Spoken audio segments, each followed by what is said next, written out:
Is it a crime to take words from another language and put it into yours? I don't think so. But if it were, then English would be behind bars. Here are just a few of the many words that the English language has taken from India. Thug comes from the Indian word thag, which means deceiver or swindler. The original Indian thugs were highway robbers who would pretend to be travelers, befriend real travelers, and then when they were least expecting it, strangle them with a handkerchief, and then of course proceed to loot them. Now let's talk about the modern American interpretation of the word thug. Rapper Tupac gave the word a whole new meaning with his famous Thug Life tattoo. Thug Life stands for the hate you give little infants, everybody.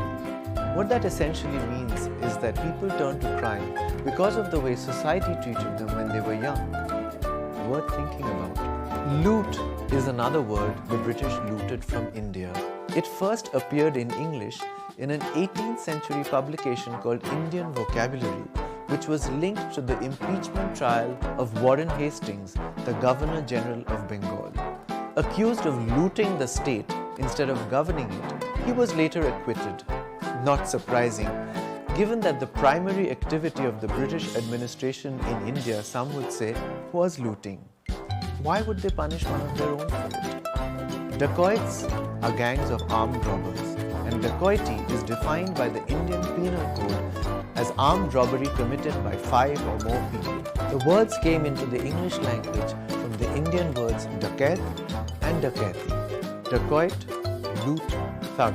3 Indian words linked to thievery, purloined by English. Which brings me to a tongue twister.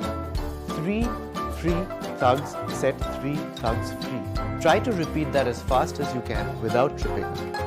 Try it. Meanwhile, from me, the English nut, it's bye for now.